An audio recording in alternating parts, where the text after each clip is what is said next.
Ashamaa harka fuunee daawwattoota asnaa YouTube bakkuma jirtanitti nagaa waaqayyoo isiniif haa baay'atu. Nagaa keessanii ani nagaa fayyaa koodha. Waaqayyoo ni nu gargaare maqaan isaa ololaa jedhu. Waaqayyoon ni nu gargaare maqaan isaa kabajamu. Warreen maatii naaf taatanii na jajjabeessaa jirtan, warreen komentii naa kennitanii jabaadhu naan jettan waaqayyo isin haa eebbisu isiniin jechuu jaalladha. Warreen jabaadhu naan jettan baay'ee isinitti gammadeera. Warreen sheer naa gootanii na jajjabeessaa jirtan, warreen maatii naaf taatan hundumti keessa waaqayyo isin haa eebbisu isiniin jedha. Warreen maatii naaf hin taanes immoo maatii naaf ta'a. Like naaf godhaa, sheer naaf godhaa, na jajjabeessaan isiniin jechuu barbaada. Ammallee kan macaala akkana jajjabeessitan barbaadan isiniin jedha. Warri na jajjabeessaa jirtan immoo isin haa eebbisu isiniin jechuu barbaada.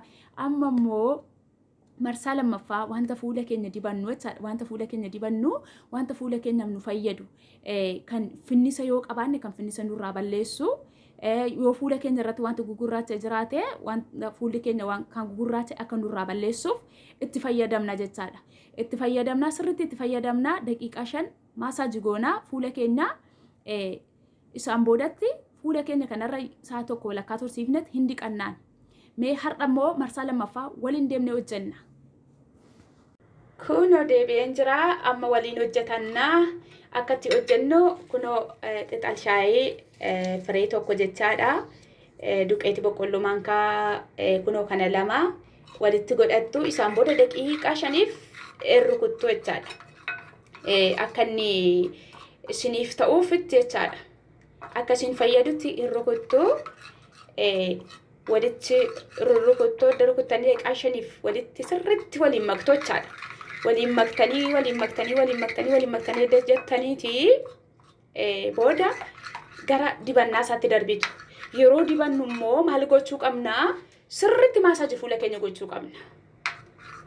Kanaaf kun haala kanaan waliin hojjennaa. Daawwattoota koo dibadhaati ilaalaa, itti fayyadamaa fuula keessanitti. Dhugaa dubbachuuf jennaan ana baay'ee na fayyadeera. Fuula kootti isa gugurraache baay'ee narraantini jedheera isiniin jechuu barbaada. Itti fayyadamaati ilaalaa. Guyyaa 3 itti fayyadamaan isiniin jedha. Itti haa fayyadamnu, itti fayyadamaa. Waluma wajjiniin dibanname. Gara dibannaatti waluma wajjin darbina. Kunoo waluma wajjiniin isa hojjennee hin dibannaa. Amma akkamitti akka dibannuun isin agarsiisa. Waluma wajjiniin dibannaa. Kunoo haala kanaan dibannaa jechaadha. Fuula keenya sirriitti asuma caafii fuula keenya irraa kaasneetu wal wajjiniin dibanna. Haala kanaan jechaadha. Sirriitti akka inni nutti intini jedhutti akkasitti dibannaa. Fuula keenya sirriitti akka nuu bareechuuf jechaadha. Sirriitti itti goonee fuula keenya seeraan dibanna. Fuula keenya sirriitti dibannaa. Edda dibannee booda daqiiqaa sa'a tokko walakkaa ofirra tursiifna. Sirriitti daqiiqaa 5f maasaajii goona fuula keenya muluusaa akka inni nuu intini jedhutti jechaadha. Fuula keenya muluusaa guutummaasaa itti intini jenna. Dibanna. Fuula keenya edda dibannee booda fuulli keenya baay'ee nu bareeda. Yeroo dhiqannu saamunaadhaan dhiqannaa jechaadha. Saamunaadhaan yeroo dhiqannetti fuulli keenya baay'ee tokko nu bareeda. Fuulli keenya baay'ee intinitti nu baadeema jechaadha. Humtuu akka inni irratti namni nu fayyada. Kana guyyaa 3 itti fayyadamna. Ani guyyaa 3 itti fayyadamaa. Kan itti fayyadamen isiniif hojjechaa jira. Dura ofii kooti itti fayyadamee marsaa 2 marsaa 3 ilaaleen isiniif hojjechaa jiran isiniin jedha. Itti fayyadamaa sirriitti maasaajii gootu. Xiqqoo hojjetattan singaa baqa maankaa 2 jechaadha. Qixal shaayii firee tokko baqa kanumarraan hojjedhee fuula keenya sirriitti dibannaa. Kunoo haala kanaan amma inni dhaqee addaatutti fuulli keenya inuma dibannaa jechaadha. Fuula keenya intini goonaa. Isaan boodatti kunoo akka haala kanatti jechaadha. Hin argama natti fakkaata. Kunoo haala kanatti akka inni sirriitti nuuf intini jedhutti dibanna. Edda dibannee booda fuula keenya sirriitti maasaajii goona. Sirriitti maasaajii goona.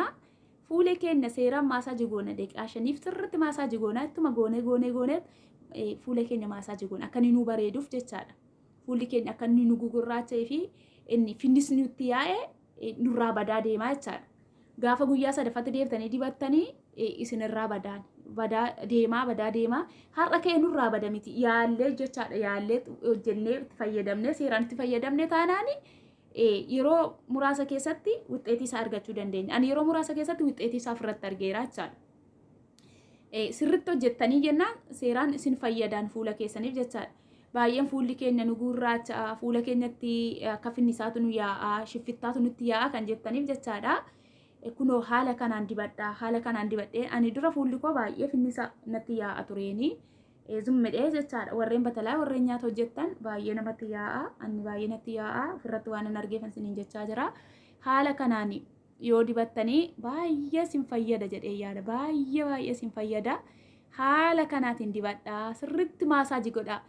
Sirritti fuula keessan muluu maasaajii gootu edda fuula keessan maasaajii gootanitti amma fuulli keessan dhaqee gara goguu jala ga'utti inumatti laaffistanii inumatti gootu umatti fuula keessan sirritti umatti intini godhattu jechaadha. Fuula keessan idduma kamisaallee nambistanii inumatti dibattu jechaadha. Fuula keessan inumatti dibattu seeraan maasaajii godhattu fuula keessan isaan boodatti wuxxeeti baay'ee gaarii irraa argattu. Anirraa argadheeraa kanarraan itti fayyadamaa jira ammas isinillee itti fayyadamaa ilaala.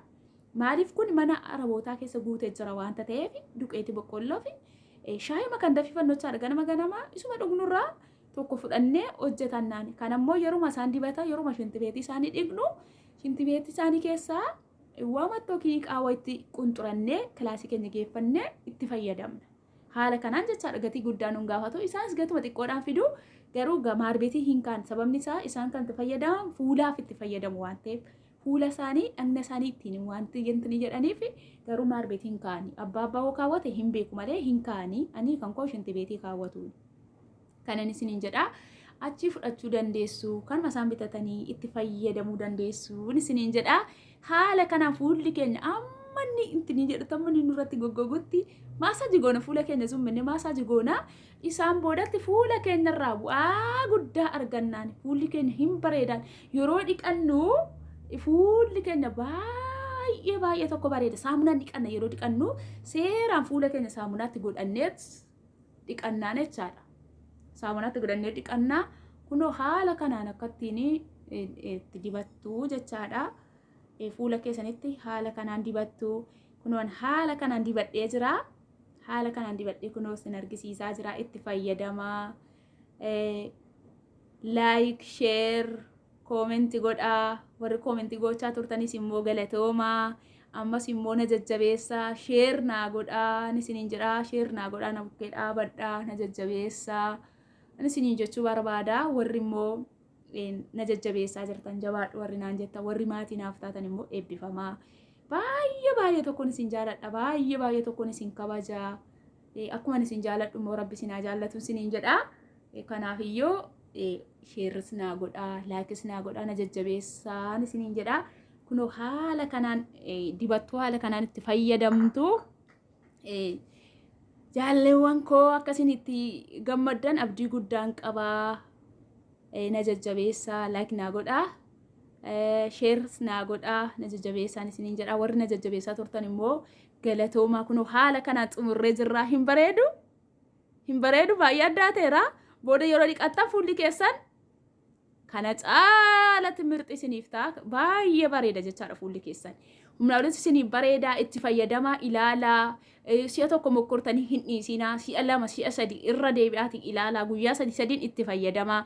Ani guyyaa sadiin itti fayyadamaa dura ofii kooti itti fayyadamee wuxxeetii isaa ofirratti argeen hojjechuu jalqabe malee zummedhee har'uma ka'ee har'a hojjechuu hin jalqabne ofii kooti itti fayyadamee ilaaleen wuxxeetii qabamoo hin qabu jedhee eddan ofirratti argeeti kunoo isin fuulduratti dibadhee jechaadha. Fuulli koo baay'ee tokko baay'ee wuxxeetii irraa argadheera jechaadha. Dhugaa dubbachuuf taanaan baay'ee irraa fayyadameera. Isinillee itti fayyadamaa ilaalaa. Mokkoraati ilaalaa. Itti fayyadamnee ilaallee tokko kan nuu ta'us jira kan nuun taanes jira. Amma fuulli keenya warreen fuula keenya gurraacha'uuf baay'ee gaarii finnisa kan nutti yaa'eefis. Summannee immoo fuula keenya tumtuun iyyaane yoo dibanne yani fuula keenya laaffisaa jechaadha. Fuula keenyaaf ho'aaf illee baay'ee tokko na fayyadeera. Amma yeroo ho'i dhufee baay'ee na gurraachessu barbaada. Amma garuu baay'ee tokko naa ta'eera jechaadha kun. Waanuma shakku tokko illee hin qabu baay'ee na fayyadeera. Naanna baay'ee na fayyadeera isinillee itti fayyadamaan isiniin jedha. Itti fayyadamanii ilaaluun waan hundumaaf iyyuu bu'aa qaba. Bu'aa immoo akka irraa argattan abdiin qaba. Akkasiin itti gammaddanis immoo abdiin qaba. Amma viidiyoo biraatiin walitti deebinutti immoo nagaatti naa tura. Baay'een isin jaaladha. Baay'een isin kabajaa. warreen na bukkee dhaabatanis galatoomaan isiniin jedha ammas illee na jajjabeessaa jaalleewwan koo viidiyoo biraatan walitti deemnutti nagaan tura baay baay.